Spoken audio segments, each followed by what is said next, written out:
Écouter l'art, entendre le monde. On dit qu'il faut de tout pour faire un monde. Il faut également de tous. Le Québec est une mosaïque de Premières Nations, de Québécois de toute origine, où chaque morceau unique rend la société plus belle et plus riche, où chaque parcours de vie, ancré et particulier, est contributif à tous les autres.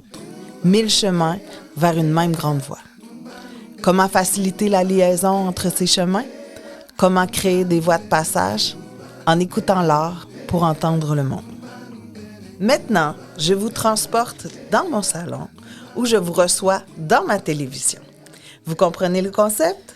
Alors, bienvenue à Myrlande Jean, alias Mélodie, et Christine Berthiaume. Bonjour, bienvenue à Écouter l'art, entendre le monde. Bonjour, Christine et Mélodie. Allô? Christine, est-ce que tu pourrais nous présenter Mélodie? Oui. Mélodie, c'est une artiste multidisciplinaire qui a, je crois, comme premier médium le chant, qui a découvert l'art grâce au chant. Lorsqu'elle était petite, elle chantait dans la chorale à l'église en Haïti, dans son pays d'origine. Puis, depuis quelques années, je crois, elle a découvert aussi les arts visuels, la peinture, le pouvoir de jeter des couleurs sur une toile, comment ça pouvait lui faire du bien pour canaliser ses émotions. Donc, voilà. Qu'est-ce que ça te fait d'entendre ça, Mélodie? Ça te parle? Oui, ça me fait... C'est quelqu'un qui me connaît bien, en fait. Oui, c'est ça. La couleur, ça me fait réagir. J'adore quand je peins mes toiles, que je donne beaucoup de couleurs. Ça exprime vraiment mes émotions. Ouais, merci, Christine. Et Mélodie, est-ce que tu veux nous parler de Christine un peu? Oui, Christine, elle est originaire de Grand-Mère. Elle est artiste photographe. Elle fait des portraits. Elle a déjà travaillé avec Jacques, que je connais un peu. Elle a fait un peu le tour du territoire de Québec pour faire des portraits des personnalités québécoises, puis des personnes autochtones aussi. Dans ses photographies, elle s'exprime aussi, elle fait de la poésie et elle fait des portraits. Elle est une mère aussi, c'est une personne très géniale, très gentille et très souriante. Christine, ça te correspond? Oui, ça me correspond. Est-ce que vous aimeriez ajouter des choses sur votre parcours artistique? Oui, en fait, après mes expériences en art, je suis aussi éducatrice. Je travaille avec des enfants. C'est une passion aussi que j'ai développée depuis quelques années. Et ici, à Québec aussi, je travaille avec des enfants. Je travaille à la garderie. Je fais aussi de l'animation avec les plus vieux. Je fais aussi des ateliers les week-ends avec un CIUS, avec des adolescents qui ont des difficultés d'adaptation. Ici. Bien, pour ma part, je dirais que récemment, j'ai découvert les procédés alternatifs dans la photographie. Donc, je reviens à la chambre noire, au cyanotype. Donc, ça me permet de mélanger un peu les arts visuels avec la photo, puis d'aller plus loin dans ma créativité. Puis, je donne aussi des ateliers dans les écoles, dans le cadre du répertoire culture-éducation. Donc, je donne des ateliers de portraits, de cyanotype. Donc, comme toi aussi, je travaille beaucoup avec les jeunes. Les jeunes? Ouais. C'est formidable. C'est un grand point que vous avez en commun. Christine, Oui. Qu'est-ce que tu penses que des artistes comme Mélodie apportent à la culture québécoise? Bien, tu sais, c'est sûr que toutes les cultures différentes de la nôtre, ça apporte une grande, grande richesse. Puis Mélodie, ce qu'elle apporte, bien, tu sais, juste dans sa personnalité, c'est comme un soleil, tu sais, c'est comme une joie de vivre. Donc, tu sais, je pense qu'on peut tous s'inspirer de ça, puis de la résilience, j'imagine aussi que ça prend pour changer de pays, puis apporter tout son bagage, puis sa culture loin comme ça, puis avoir envie de le partager. Donc, c'est inspirant. Puis, comment des personnes comme Christine peuvent t'aider, Mélodie, à concrétiser ton apport?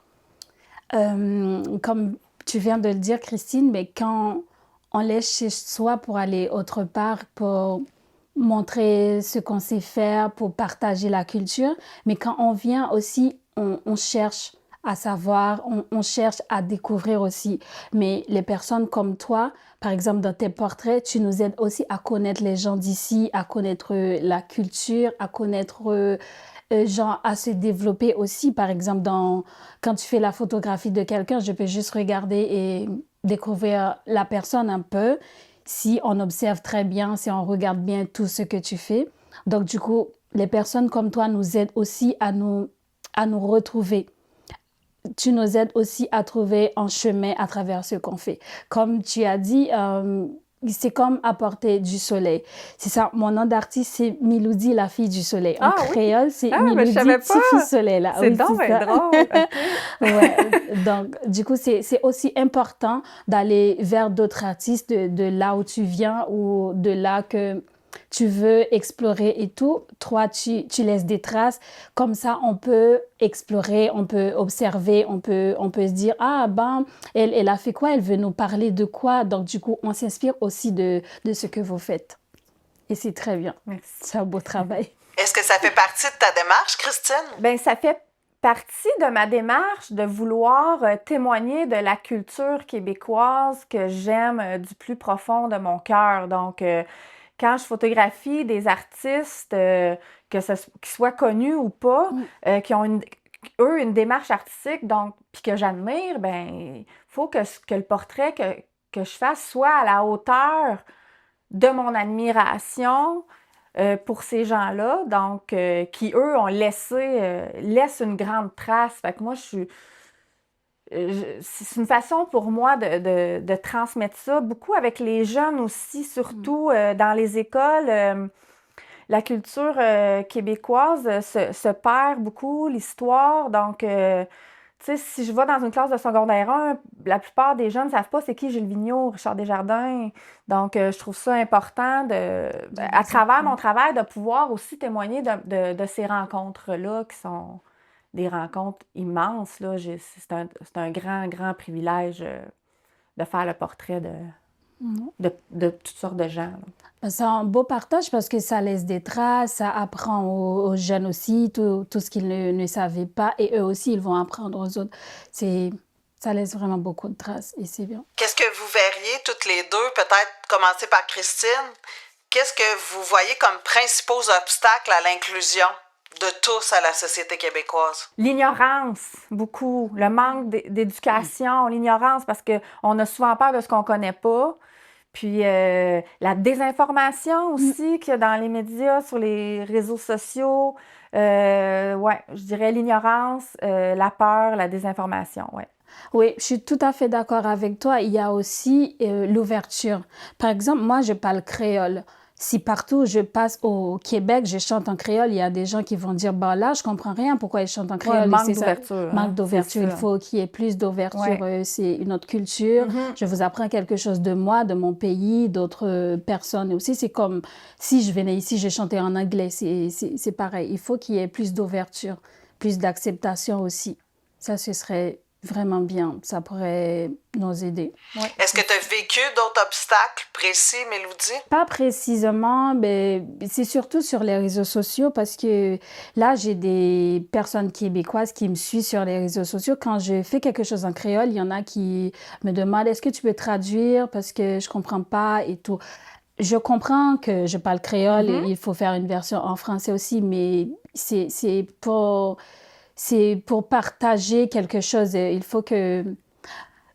C'est pas que je suis pas d'accord avec ça, mais parfois ça me dit que il faut aller chercher un petit peu et tout. Je suis artiste, je veux que vous fassiez la découverte de mon monde à moi. Donc c'est ce qui m'a vraiment un petit peu intriguée dans tout ça. Puis qu'est-ce que vous verriez comme meilleure stratégie dans la quotidienneté?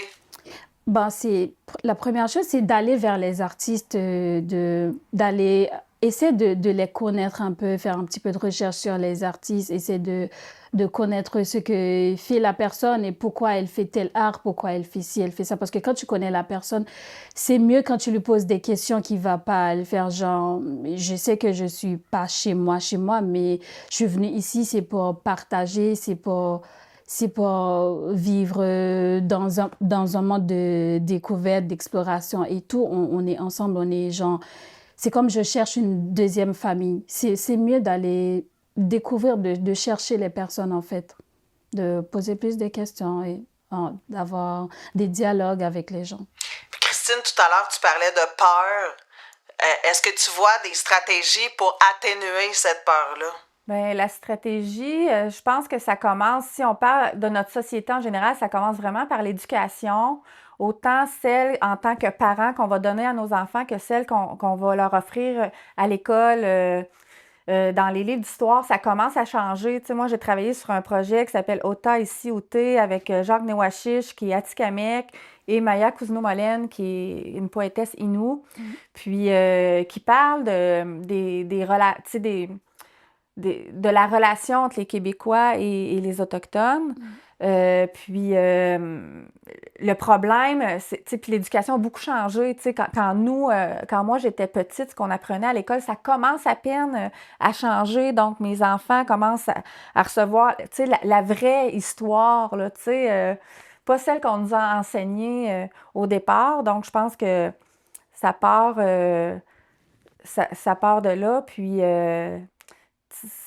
c'est ça, comme l'a dit Mélodie, il faut avoir plus d'ouverture d'esprit, être capable de se mettre à la place de l'autre aussi, pas de le voir comme une menace, mais de le voir comme un apport, en fait, quelque chose qui peut nous apporter de plus. Là, on est tous des êtres humains sur la Terre, donc on partage tout comme un grand territoire qui est la Terre. Là. C'est ça, il faudrait... faire preuve de plus d'ouverture de cœur et d'esprit et d'empathie aussi. Justement. De se demander c'est quoi quitter son pays pour aller ailleurs. Là. Il n'y a personne qui fait ça de gaieté de cœur. Là. On en abandonne des choses, j'imagine. Là. Moi, je ne l'ai pas vécu, mais essayer de... L'empathie aussi, je pense que ça manque. On est dans une société où est-ce que tout le monde vit chacun pour soi, puis... On manque d'empathie. En fait, si je peux ajouter quelque chose, il m'est arrivé, j'étais partie faire un atelier avec des jeunes, avec des perles et tout, parce que moi, j'ai fait des bijoux aussi avec des perles, avec des tissus africains et ça, tout. C'est toi qui as fait ça? Oui, ça, c'est mon œuvre. C'est beau. En fait, il y avait des jeunes qui voulaient mettre des choses dans leurs cheveux. Parce que moi, je mets tout le temps des trucs dans mes cheveux. Alors, j'ai fait des perles et tout pour mettre dans les cheveux. Il y a quelqu'un qui m'a dit, bon, c'est beaucoup trop de couleurs. Nous, ici, on fait pas ça. Vous utilisez beaucoup de couleurs chez vous, mais nous, ici, on fait pas ça. C'est trop de couleurs. Ça m'a vraiment choquée. Il n'y a jamais trop de couleurs. Jamais. Mélodie, est-ce qu'il y a des... personnes, des organismes, des situations qui t'ont aidé? Quand je suis arrivée ici, je me disais, bon, je vais juste travailler avec les jeunes et tout. Mais je suis allée voir une exposition, je ne me rappelle pas, c'est en avril l'année passée, puis j'ai rencontré Sandra Baron. C'est la directrice de Voix de Passage. Depuis que j'ai rencontré Sandra, elle m'a permis vraiment de montrer aux Québécois tout ce que je peux faire. Elle m'a vraiment, Voix de Passage surtout, m'a vraiment mis sur la scène québécoise. Donc du coup, je peux dire c'est à partir de là que les Québécois me connaissent. À travers ma musique, mes arts et tout, c'est Voix de Passage. Et puis il y a Culture Mauricie aussi, dont je suis membre. Je participe à des ateliers et tout. Ça m'a permis d'apprendre et que les gens aussi puissent apprendre de moi. C'est à partir de là. C'est dans ce contexte-là que vous avez fait connaissance l'une de l'autre, hein? Oui, de Christine. C'était, je pense, à la factory. Oui, à la factory, oui, dans un atelier d'écriture. Oui, avec atelier d'écriture. Ouais, c'était ça. Bon, toutes les personnes que je rencontre, les artistes surtout que je rencontre, c'est par rapport à Voix de Passage, par rapport à mon art aussi. Il y a une artiste dans Voix de Passage qui s'appelle Yara. On travaille beaucoup ensemble. elle fait de l'art visuel aussi comme moi. Elle m'inspire vraiment. Et je suis comme une étudiante. Quand je suis avec elle, C'est j'apprends comme une beaucoup. mentor, Oui, toi. oui, c'est ça. J'apprends beaucoup. Et c'est d'autant très, très important de rencontrer d'autres personnes, d'apprendre d'eux aussi parce que on ne connaît jamais tout. En plus que moi, j'ai pas vraiment de formation en art visuel, ça me vient juste comme ça. Christine, est-ce que tu as vu des choses qui ont facilité l'intégration, l'inclusion de tous? Ben moi, je te dirais que j'ai mon studio à la Factory 701. Puis, c'est un lieu qui promouvoit aussi beaucoup l'inclusion. Puis, j'ai fait aussi des ateliers avec le Centre d'amitié autochtone. Euh, Sinon, ben, tu sais, on a fait un événement, l'événement Unicité avec la Factory l'an passé. Puis c'est là qu'on s'est rencontrés d'ailleurs. Donc, voilà, c'était comme un atelier de médiation culturelle en collaboration avec Votre Passage, justement, et l'organisme Factory 701 à Grand-Mère. Puis ce genre de rassemblement, d'activité-là est pertinent, là. Oui, Oui, très. oui, très. oui. Puis est-ce que vous croyez que c'était la même chose arrivé au Québec dans un processus d'émigration il y a 20 ans, 30 ans qu'aujourd'hui? Qu'est-ce que tu en penses? 20 ans, 30 ans, Ouais. je ne crois pas. Non, moi non plus. Je pense qu'on a quand même évolué, même Ouais. s'il reste beaucoup de chemin à faire. Je pense qu'on a quand même évolué beaucoup là, à ce niveau-là. J'ose espérer. Que c'est plus facile maintenant? Oui, c'est plus facile maintenant parce que quand il y a beaucoup d'activités, genre comme ça, les gens peuvent se rencontrer. Parce que si j'avais pas rencontré Sandra, je n'allais jamais te rencontrer toi, rencontrer Jacques, qui m'a vraiment poussé à continuer à faire de la peinture parce que je faisais de la peinture intuitive, qui m'a vraiment conseillé. On parle de Jacques Néouachiche ici, oui, là. Oui, Jacques Néouachiche. S'il n'y avait pas Voix de Passage, il y a d'autres organismes aussi comme le SANA maintenant qui commence à aider les artistes à aller voir d'autres personnes, aller dans des activités comme ça. Mais je trouve que c'est très important parce que il y a certaines personnes, quand ils viennent ici, ils ne connaissent pas, par exemple, Voix de Passage et tout, ils restent chez eux, ils restent là, ils disent qu'il n'y a rien, je ne peux pas m'intégrer et tout. Ben, des organismes comme ça, c'est vraiment bien. Comment l'art peut contribuer à une société plus unie? Ben, premièrement, l'art, ça se partage. Donc, Déjà. être un artiste, c'est avoir envie de partager quelque chose. C'est un besoin fondamental de créer, mais pas de le créer tout seul chez toi. Donc, il faut que tu le partages. Justement. Puis, une société plus unie, si on prend en considération toutes les cultures, ben tu sais, chaque culture a quelque chose à apporter à l'autre, puis on peut piger, puis on peut s'inspirer, donc on se nourrit en fait, on s'inspire des autres, on travaille ensemble. Tu sais, si on a à créer quelque chose ensemble, une œuvre collective, peu importe, ben tu sais, ça peut juste, l'art, ça peut juste unir en fait. Oui, c'est ça. Bon, aussi, quand on est artiste, on fait rien pour soi. On le fait pour les autres. Par exemple, je suis là, j'écris une chanson juste comme ça parce que soit je me sens de bonne humeur, puis cette chanson va peut-être guérir quelqu'un, va peut-être réconforter quelqu'un. Je fais une toile, par exemple, je mets la photo sur Facebook. Une personne qui regarde cette toile peut inspirer de ma toile et tout, peut se sentir bien. On fait rien pour soi, on fait pour aider les autres. Tu sais, la personne peut aussi complètement être... Tu sais, ta chanson, là, un coup que tu l'as faite, là, elle t'appartient plus. Tu sais, la personne, elle peut l'interpréter comme elle veut, comme une toile, comme une œuvre d'art. Donc, c'est ça, ça parle aux gens, mais ça résonne différemment dans différentes personnes. L'art aussi, ça aide vraiment au vivre ensemble. Vraiment. Ben, c'est ce que j'apprécie. Ça réunit des gens,